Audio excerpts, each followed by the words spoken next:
Hiya, and welcome to our first devlog.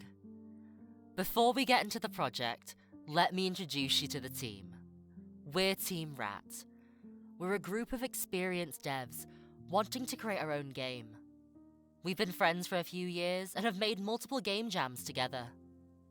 We've officially formed a studio, Rat Magic Games, where we're equal founders, so everyone involved owns the studio and has equal say. While many of our projects have been done in a short period of time, we've been working on developing Marigold Mysteries since mid-2023. Marigold Mysteries is a murder mystery game set in a fantasy world called Witherbless. More specifically, it takes place in the Marigold District, a small district inside a bigger city. You play as Leon, a town guard in training and, secretly, an apprentice mage who returns to find his master murdered. There have been no witnesses, nor any real motives for anyone to have murdered her. You'll have to figure out who the murderer is using everything you have at your disposal, including lumomancy. Throughout your investigation, you'll have to explore the dark history of the city, as well as the secrets each suspect is hiding. You're equipped with a roster of light spells that can assist with your investigation. Although, keeping your status as a mage secret is essential. The game itself is a pixel art adventure game. It's story-driven, with puzzles, investigations, and interrogation making up the bulk of the gameplay. At its core, it's a murder mystery. So, of course, there will be multiple endings, just in case you don't figure out who the killer is on your first try, as well as different routes you can take in order to find and eventually expose the killer. We started development on Marigold Murders in June 2023 as part of the Adventure Jam Game Jam with the same team we have now. We pitched and discussed the project together and thought it was reasonable to get a demo done for it within the 2-week time frame we had. While we don't usually shoot too far with game jams, it turned out we had an issue with a plugin we were relying on for the majority of the design, which ended up becoming a massive issue on the programming side. And we simply didn't have the time to sketch out an entire dialogue system with multiple branches and conditions within that time frame. It took us a week before we realised that the dialogue system plugin we were using was a problem, because we didn't test everything before we started. We still managed to get a product out, though it's not even close to the original vision. We ended the jam quite exhausted, but still incredibly excited for what Marigold Mysteries could be with work.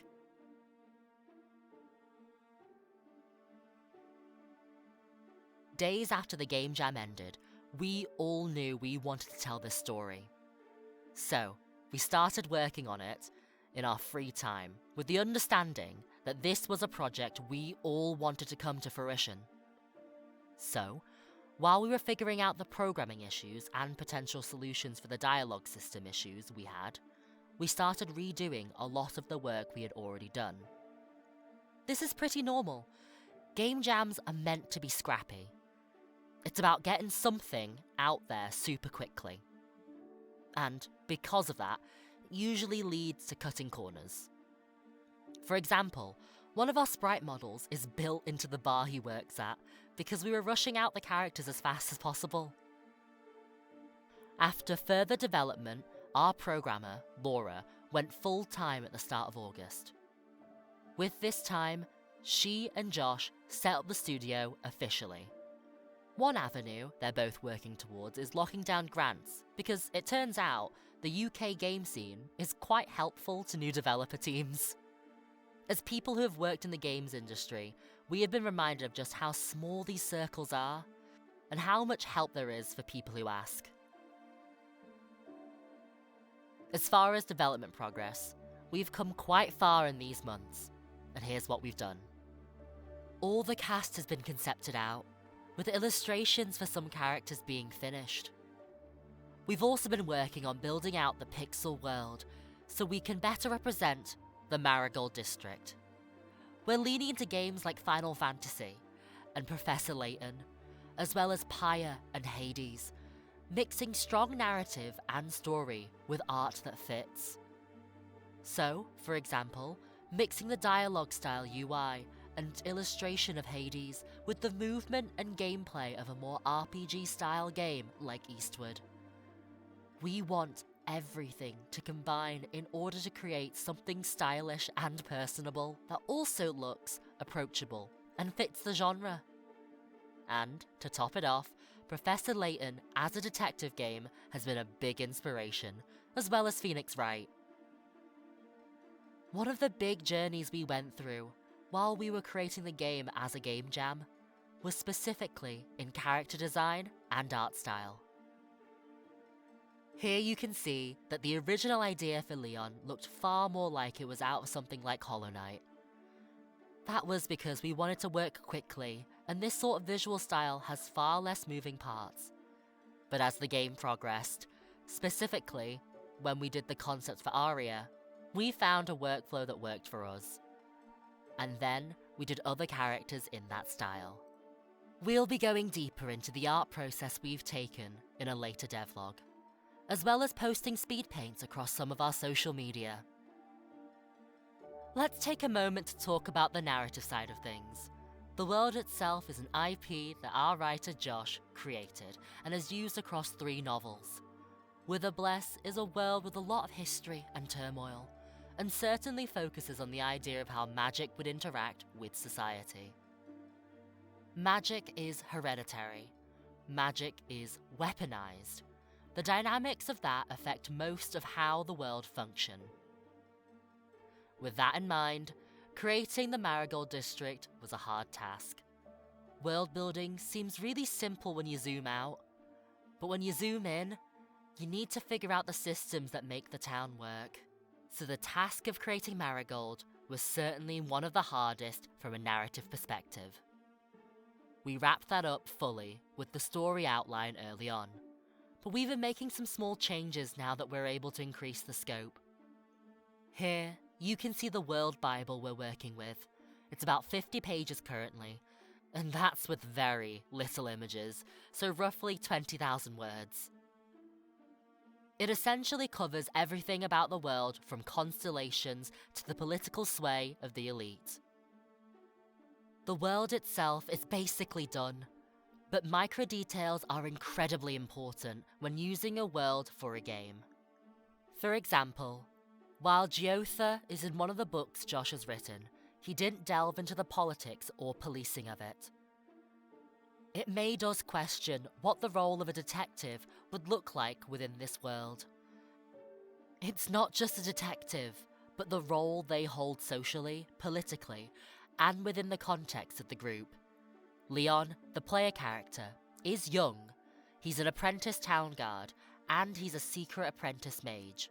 His youth is something we had to explore, with relevance to the entire social dogma of Geotha. A lot of the writing for the early levels is mostly done. We've had a full story in mind for a while, but didn't know how best to tell it until recently.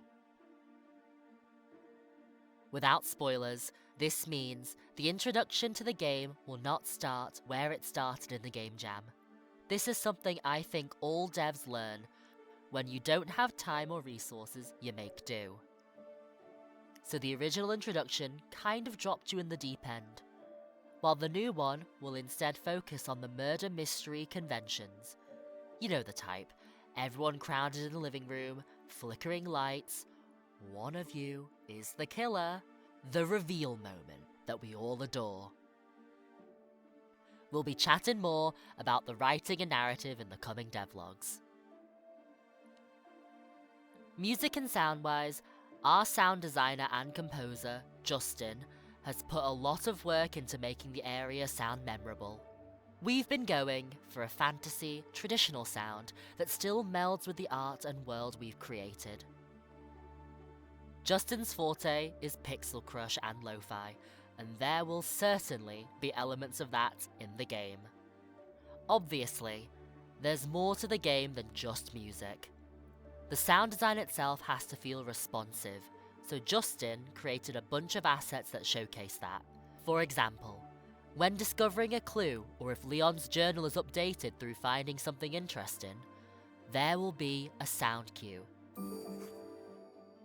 In addition to this, we've also created ambient tracks, spell sounds, and other things that make the game feel a little bit more interactive.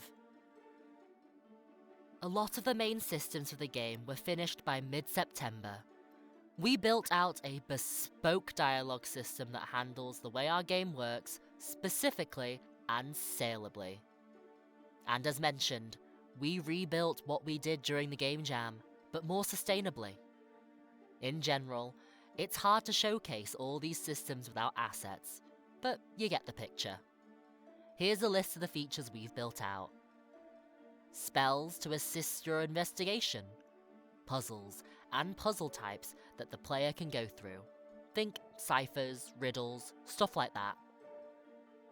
A bespoke dialogue system that records encounters and helps unravel a bigger story and each character's mysteries, including their alibis, potential motives, or potential ways they could have committed the crime. As well as the usual needed stuff like movement, NPC movement, inventory tracking, and a notebook that records what clues you found, where, and Leon's thoughts on them. Despite how much experience our team has, we're still building out a lot of the user interface for these systems. But we're taking inspiration from games we love, picking into what makes them work. Hades and Pyre for narrative, and Professor Layton for puzzles.